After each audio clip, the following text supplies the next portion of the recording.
Hey YouTubers, Martin here.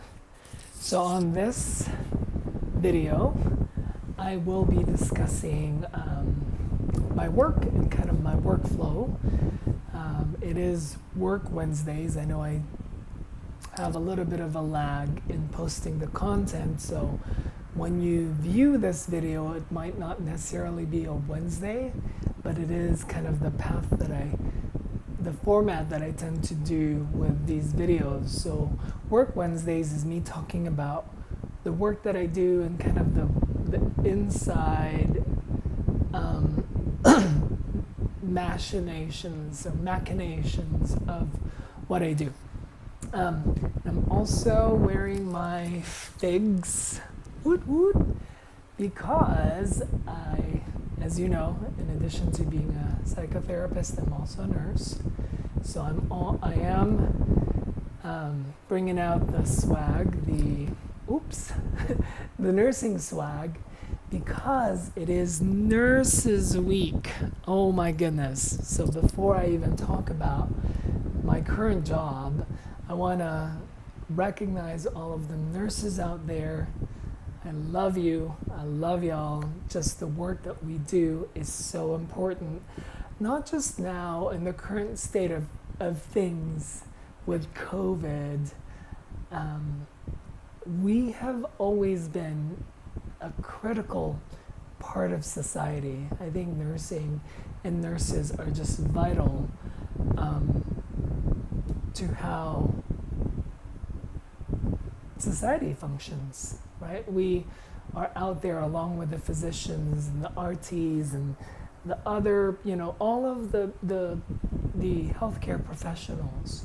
But this week, it is your week, right? You, the nurse, the LVN, the RN, the CRNA, the APRN, the CNS, clinical nurse specialist, all of the different board certifications as an RN, as a nurse that you would get. I just want to recognize and acknowledge the hard work that y'all are doing and how much I appreciate you all. Y'all are rock stars, superheroes in your own right. Thank you, thank you, thank you. Keep the swaggeroo and the pimp juice flowing, because you are amazing. All right, thank you, love y'all. So, on to the work that I do. In addition to being a nurse, I've done a variety of specialties in nursing. I was a nurse way before I was a psychotherapist. I've been a nurse since 2003. However, I've only done counseling. I've only been a therapist since 2010 and licensed since 2016, right? With all the pre-degree stuff and post-degree stuff that I did. I've been a nurse a lot longer, so I really appreciate the work that I did as a nurse. And if you like, I can drop more content about nursing and the different specialties that I've done as a nurse. So, but today we'll talk about the work that I do now, which is counseling and psychotherapy. If you are interested in becoming a psychotherapist, this might give you an idea as to the different avenues that you could take or you might take as a psychotherapist. So let me kind of give you a historical thing of what I've done as a psychotherapist, the type of work. So I did my pre-degree, my pre-graduate hours in a private Catholic school. So I did unpaid practicum hours. I did 700 hours. My program required me to do 700 hours of free work, of unpaid work, I should say, free for my clients, unpaid for me. So I did that, and then after that, I still needed to accumulate 2,300 hours of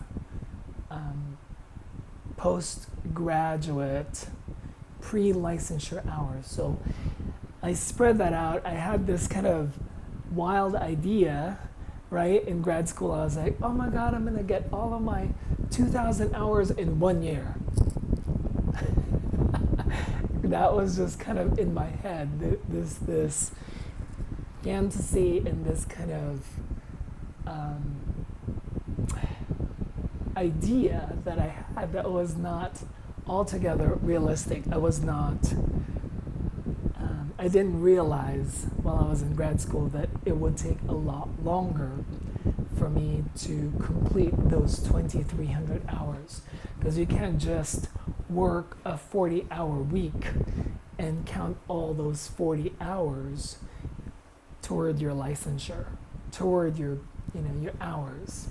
So I ended up spreading it out. I did a whole bunch of things. I worked in school district setting also. So in addition to the private school, I did school district counseling within, this was the Central Coast in Monterey County. And then I went to different agencies, including when I moved from the Bay, from Monterey Bay, I should say, I moved to San Diego, which is what I consider home, and I went to different agencies. I really kind of went around and tried my hand in the different community agencies. I started with an agency that provided counseling to Asian Pacific Islanders. If you're from San Diego County, you know which one has that kind of monopoly in that population. And I worked in the child mental health division. So again, I worked with children for a brief period. And then I worked at the psych hospital at the San Diego County Inpatient Psychiatric Unit. I floated all over, but my home unit was at the time the emergency triage area. So I learned a lot in that environment. And then I went to other agencies. One of my favorite agencies, because I really met a bunch of awesome clients and awesome clinicians, right?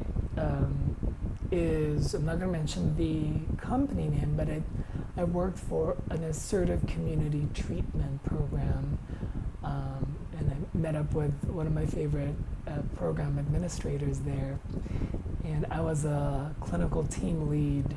I managed a team of about 8 field counselors and peer staff. So that was very hectic because we had really acute clients. So a really diverse breadth of clients. But the clients there were severe. They weren't the ones that were having marital issues or were having trouble at school because of behavioral things and things that maybe are going on at home. Not that those aren't big problems. I managed in the ACT program, assertive community treatment, I managed clients with schizophrenia, major depressive disorders, bipolar disorder, schizoaffective, schizophreniform disorders. So it was really high intensity, high acuity clients, but they're in a community setting, which was, to me, a challenging thing, right? But I've always been fascinated with the hardcore disorders, I used to say, if you have a GAF score, GAF is Global Assessment of Functioning, which is a DSM-4 TR terminology. If you're in mental health, you know what that is. We don't really use that in DSM-5 so much anymore, right? The nomenclature has changed and the category and criteria have changed. But, that was just kind of the population that I served. We really helped people with severe and persistent mental illness to reintegrate back in the community and help them to reduce the severity of their symptoms so that they can gain those coping skills and really sustainable coping skills. Waking up every day, bathing, grooming, making your meals, those are fundamental skills that we would teach folks with severe and persistent mental illness. So those baby steps become really great progress for these folks. And then, progressively we support them with finding jobs, maybe going back to school, little by little. And it's a really comprehensive program.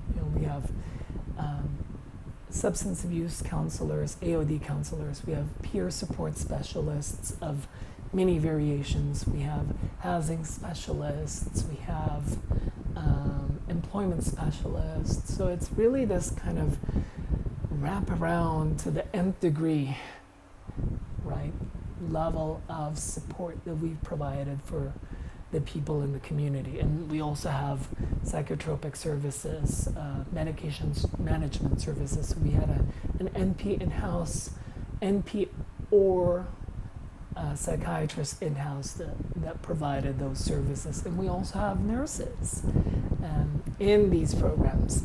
So it was really fascinating, really dynamic.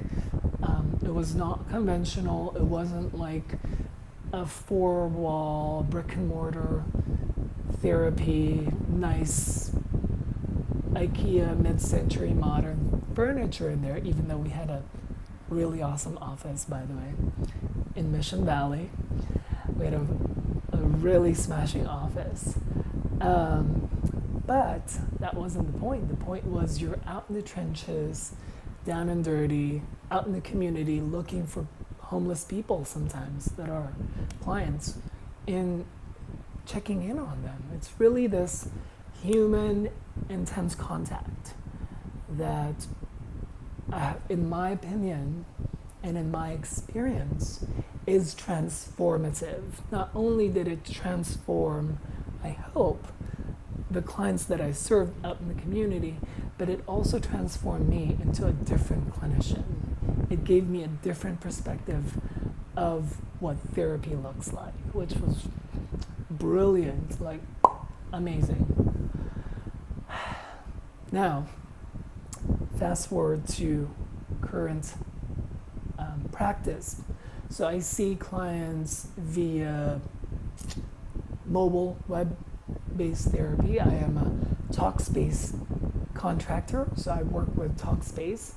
Amazing, forward-thinking company. There's a lot of things that they are continuously improving on to improve the platform of doing therapy on your phone, right? It's brilliant. In grad school, I've always thought of like different ways to provide therapy. Even in grad school, I have the idea of not just doing therapy in the four walls of an office. I thought we have to bring therapy to people who need it and who want to access it in different ways, because not everybody wants to be probed by somebody in an intimate space.